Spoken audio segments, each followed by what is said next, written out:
Salut les potos et bienvenue dans cette nouvelle pause café tech et je suis très heureux dans celle-ci de vous présenter un nouveau modèle de chez Lapierre, marque historique française qui signe là son renouveau avec le lancement d'un tout nouveau gravel qui, mon petit doigt me le dit, n'est que le début d'un renouvellement global de toute sa gamme à venir dans les prochaines semaines. Je pense qu'on va reparler de cette marque sur la pause vélo, donc restez bien connectés. En attendant, on commence par le petit nouveau côté gravel.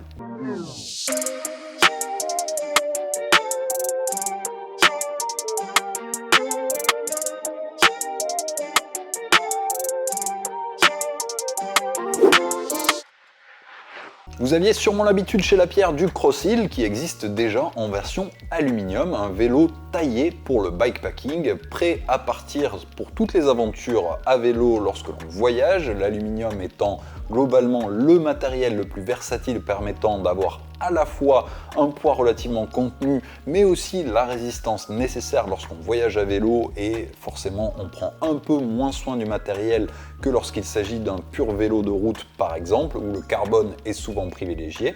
Néanmoins, ces dernières années, le gravel a pris une telle dimension qu'il y a en son sein différents compartiments, ceux qui voyagent comme précédemment cité, mais aussi ceux qui font des compétitions, souvent sur des longues distances.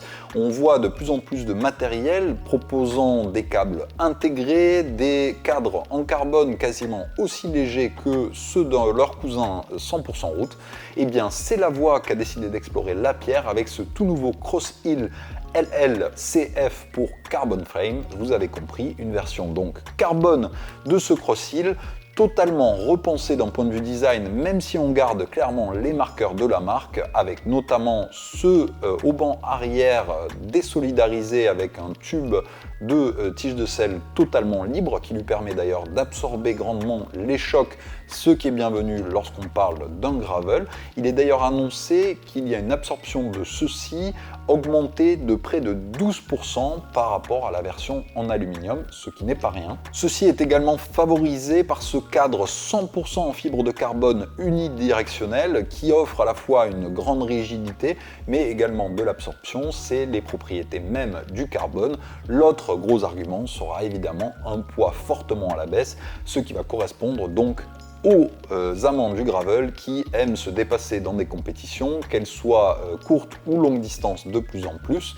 Et un point qui est inhérent à cette pratique, c'est aujourd'hui la recherche de l'aérodynamique, même lorsque l'on sort des sentiers battus, et on a pour cela une intégration totale des câbles, ce qui le rend d'un point de vue esthétique, à mon goût, magnifique. On a vraiment l'impression d'avoir une version futuriste des vélos Lapierre existants et en plus de cela, les coloris proposés sont là aussi particulièrement réussis. J'ai eu la chance de tester la version 6.0 équipée en SRAM AXS monoplateau avec ce coloris couleur perle ionisée, légèrement rosé, que je trouve d'une réussite sublime.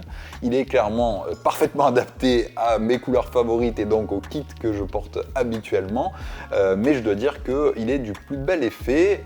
On retrouve aussi un logo légèrement argenté. Bref, c'est un vélo qui a tous les codes modernes, que ce soit d'un vélo de route ou d'un gravel, avec une expérience très clairement marqué Lapierre d'un point de vue VTT également. On retrouve par exemple une proposition de fourche suspendue à l'avant pour celles et ceux qui vont avoir une pratique vraiment montagne, la plus proche du coup de la pratique VTT, mais tout en voulant un vélo le plus versatile possible qu'ils peuvent également amener en gravel ou bien en bikepacking, comme on l'a dit, mais il faudra être un peu plus attentif que si vous choisissez la version en aluminium, parce que vous le savez, le carbone a plein d'avantages, mais un inconvénient, il est plus fragile, notamment au cou, si vous le transportez d'un avion à un train et en mettant des bagages dessus.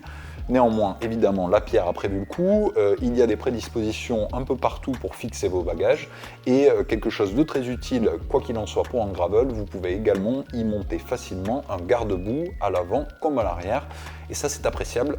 quand on va dans la gadoue. D'ailleurs, pour aller dans la gadoue, eh bien, il faut des pneus adaptés. De ce côté-là, Lapierre prévoit une compatibilité jusqu'à 45 mm, donnant quand même de quoi faire du gravel engagé, ce qui a d'ailleurs été mon cas pendant cette phase de test.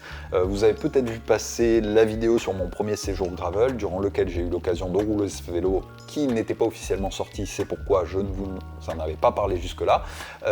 Néanmoins, là, vous avez la chance de découvrir quelques belles images et vous pouvez voir que je l'ai testé dans des conditions aussi variées qu'engagées. On a eu droit à la gadoue justement, mais également à la montée gravel du Tourmalet par exemple, sur du sec comme sur du mouillé. Évidemment, il faut faire un peu évoluer les pressions pneumatiques.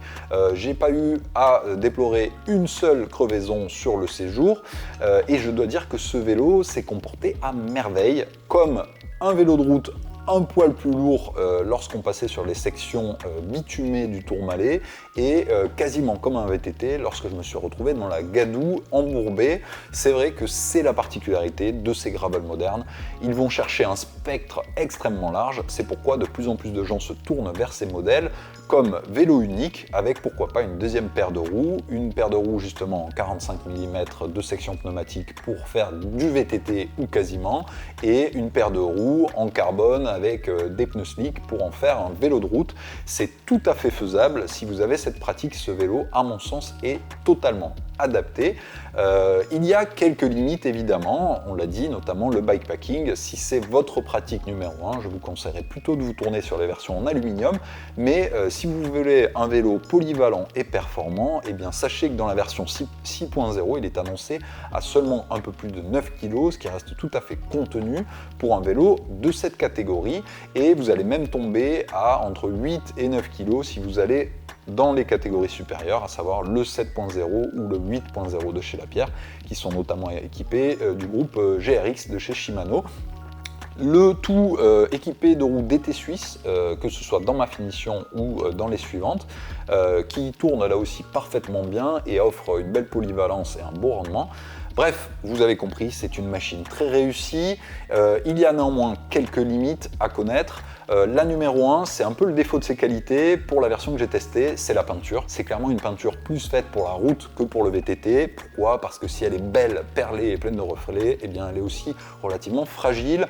Il va falloir faire attention de façon globale, comme pour le carbone en général, à éviter les chocs, parce que forcément c'est une peinture qui est faite pour être belle et légère, comme sur les vélos de route modernes, mais qui supportera mal tous les angles que vous allez pouvoir rencontrer, là où une peinture VTT, souvent mate et un peu plus dense, va vous pardonner davantage. Donc voilà, c'est un point sur lequel il faut faire attention. Bonne nouvelle, il y a aussi des solutions faciles.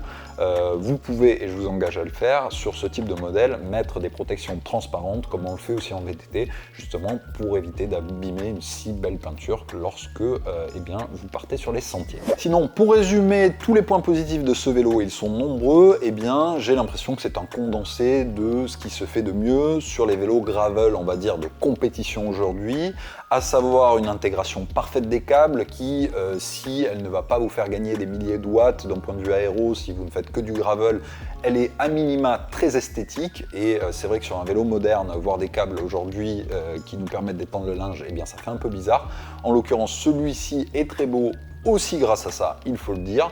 Je trouve que le design, tout en conservant l'identité de Lapierre, est particulièrement réussi. On peut retrouver ces haubans en forme de S à l'arrière qui semblent eh bien, amortir un petit peu nos sensations et donc augmenter le confort, tout en ayant ce cadre 100% en fibre unidirectionnelle qui donne énormément de rigidité à l'ensemble. Donc avec une paire de roues adaptée, vous allez pouvoir changer totalement le comportement de ce vélo. Voilà, à vous de voir où vous vous situez sur eh bien, le curseur de la pratique cycliste, plus vers la route ou plus vers le VTT, mais c'est clairement un cadre qui pourra être adapté et à considérer, d'autant plus que Lapierre arrive avec un positionnement prix relativement agressif. Je trouve qu'on est sur un rapport qualité-prix qui est très bien positionné. Le mien, par exemple, dans la version 6.0, donc avec une technologie SRAM AXS, en monoplateau et des roues DT Suisse, eh bien, est à un peu plus de 3 600 €, ce qui est très bien positionné aujourd'hui pour un vélo de ce niveau. Voilà les potos, dites-moi Dites-moi ce que vous en avez pensé, je vous mets quelques belles images à nouveau de mon séjour gravel avec cette belle machine. Et en tout cas, eh bien moi je l'ai beaucoup aimé et je vous donne rendez-vous très bientôt pour de nouveaux vélos Lapierre. Parce que je vous l'ai un peu spoilé, mais globalement c'est une marque qui va revenir sur le devant de la scène avec beaucoup de nouveautés, donc restez connectés. Allez les potos, commentez, likez et surtout abonnez-vous à la chaîne pour ne rien manquer. Salut!